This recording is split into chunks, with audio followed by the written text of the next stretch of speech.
সুধী দর্শক, আসসালামু আলাইকুম। আমি খন্দকার মাসুদুজ্জামান। আমার পিতা ও ভাই হত্যা হওয়ার পরের থেকেই আমরা বাড়িঘর ছাড়া একসময় আমরা যাওয়া আসা করতাম, কিন্তু পরবর্তীতে যখন আওয়ামী লীগ সরকার ক্ষমতায়, তখন আর আমরা বাড়িতে ঢুকতে পারি না, এলাকাও যেতে পারি না। যেহেতু তখন গুম খুনের ভয় ছিল এবং বিভিন্ন রকমভাবে হুমকি ধামকি দিত এবং পুলিশ দিয়ে আমাদেরকে হয়রানি করা হতো। সে কারণে আমরা বাড়িঘরদের খুব একটা থাকতে পারি না। পাশাপাশি পিতা ও ভাই হত্যার পরে আমি ঢাকায় আসি। ঢাকাতে যেহেতু ছোটোকাল থেকে আমাদের পেশাগত দায়িত্বের কারণে যাওয়া আসা চলাফেরা, আত্মীয় স্বজনও ঢাকাতে আছে।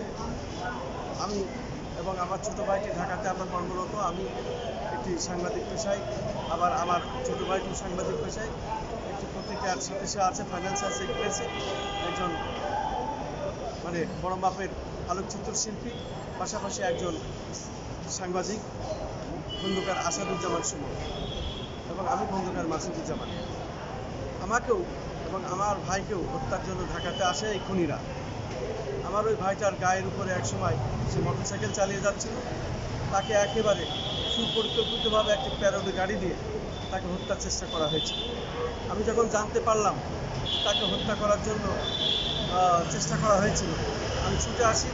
তারপরে তার সহপাঠীরা তাকে নিয়ে সঙ্গে সঙ্গে আমরা সবাই মিলে ঢাকা মেডিকেলে ভর্তি করি, ঢাকা মেডিকেল হাসপাতালে, এবং সে আহত হয়। বেশ কিছুদিন সে চিকিৎসা নেওয়ার পরে সুস্থ হয় এবং বাড়িতে ঝিনাইদহে আমার বোনের বাসায় সে অনেকদিন থাকে। ওখান থেকে সুস্থ হওয়ার পরে কর্মস্থলে আসে। কিন্তু আসলে মানুষের শত্রুদের হাত অনেক বড়, কারণ এই মাফিয়ারাই আমার বাবা ভাই হত্যার সাথে জড়িত। আমার ভাই বড় মাপের একজন ঠিকাদার ছিলেন, খন্দকার রবিউজ্জামান সিপাহী, এবং বিশিষ্ট রাজনীতিবিদ। সে সমাজসেবক। একসময় ফেনীতে একটি বড় কাজ নিয়ে যায় এলজিইডি। ওই কাজটা সুসম্পন্ন করার পরে কাজ যখন শেষ হয়ে যায়, সঙ্গে সঙ্গে জয়নাল হাজারী তখন তার বাহিনী দিয়ে, জনবল দিয়ে, লোকজন দিয়ে অস্ত্রের মুখে তাকে অপহরণ করে এবং অপহরণ করে নিয়ে একটি ঘরে আটকে রেখে পরবর্তীতে সে জনতা ব্যাংকের ম্যানেজারকে সেখানে নিয়ে এসে সমস্ত টাকা পয়সা সে উঠিয়ে নেয়, চেকে লিখে নেয়। সেই টাকা পয়সা আমরা আজও পাই না, অথচ সংসারের সকলের টাকা পয়সা ওখানে ঢুকানো আছে। সেই অর্থ আমরা আজও ফিরে পাইনি। তার সমস্ত ডকুমেন্টস, কাগজপত্র রেখে যাওয়া হয়েছে, সব কিছু আমাদের আছে। এটাও যদি ন্যায় বিচার করা হয়, আমরা আমাদের ক্ষতিপূরণ সহ সমস্ত টাকা পয়সা আমরা বিচার চাচ্ছি। জয়নাল হাজারী মারা গেছে, তাতে কোনো যায় আসে না, কিন্তু সে তো শেখ হাসিনার নেতৃত্বেই চলবে। শেখ হাসিনার নির্দেশের বাইরে এদেশে কোনো কিছু ঘটে নাই। গুম খুন হত্যা নির্যাতন সব তার নির্দেশে হয়েছে, আমাদের পরিবারও তাই হয়েছে। ওই এলাকার এমপি মন্ত্রীরা জড়িত আছে। জয়নাল হাজারী মারা যাক, এমপি মন্ত্রীরা মারা যাক, মাফিয়ারা মারা যাক, অনেকে তো বেঁচে আছে, তাদের বংশপরায়ণরা বেঁচে আছে, তাদের শরিকরা বেঁচে আছে। তাদের মাধ্যমে বিচারের আওতায় ধরে এনে আমাদের এই অর্থ দেওয়া হোক, আমাদের এই ক্ষতিপূরণ দেওয়া হোক। আমি অন্তর্বর্তী সরকার প্রধানের কাছে এই দাবি জানাচ্ছি, যেহেতু আপনি জাতিসংঘে বিশ্বের দরবারে বাংলাদেশের সমস্ত দুর্নীতির কথা, অপহরণের কথা, এই লুটপাটের কথা, খুন ডাকাতদের কথা তুলে ধরেছেন, সেই কারণেই আমরা আবার আপনাকে স্যালুট জানাই এবং আপনার প্রতি আহ্বান জানাই যে আমাদের এই ন্যায় বিচারটি আপনারা করে দিন। শুধু আমি নয়, আমি এটা বোঝাতে চাচ্ছি, সারা বাংলাদেশের এরকম অনেক লক্ষ লক্ষ ঘটনা ঘটে আছে। এদের প্রত্যেকের ন্যায় বিচারের আওতায় আনতে হবে এবং বিচার করতে হবে। বিচারের মাধ্যমে তাদের ক্ষতিপূরণ দিতে হবে। এইখানে আরেকটি কথা না বললেই নয়। আমি আজ থেকে 15-16 বছর আগের কথা বলছি, যখন এই অন্তর্বর্তী সরকার আসে নাই, যখন এই আওয়ামী লীগ সরকার ক্ষমতায়, তখন তারা লুটপাট, খুন খারাপি, গুম করতে থাকে।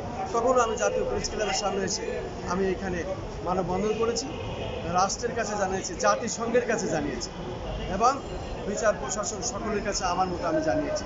কিন্তু জাতিসংঘের কাছে আমি তখনই একটা চিঠির মাধ্যমে আমি ইমেল করি যে আমার বাবা ভাই হত্যার সহ এই দেশে যত গুম খুন হয়েছে, অন্যায়ভাবে হত্যা করা হয়েছে, প্রত্যেক হত্যার আমি ন্যায় বিচার চাই।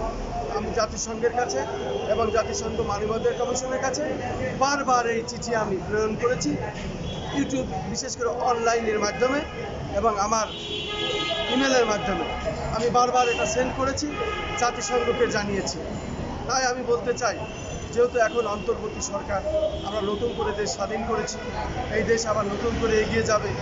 এই দেশের জনগণের যেসব সমস্যাগুলো আছে এই সমস্যার সমাধান করবেন, এই বৈষম্য বিরোধী সব কাজগুলো আপনি করবেন।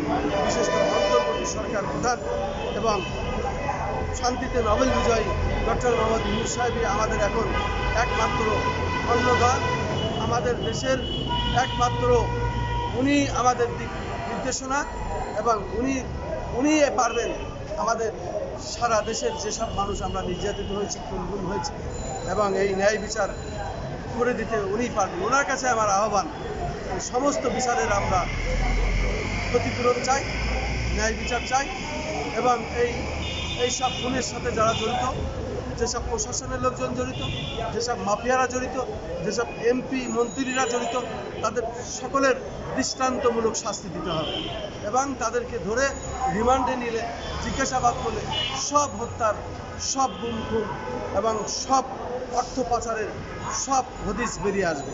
তখনই আপনি দেখতে পারবেন এই দেশের মানুষ ন্যায় বিচার পাবে এবং তারা বাক স্বাধীনতা ফিরে পাবে।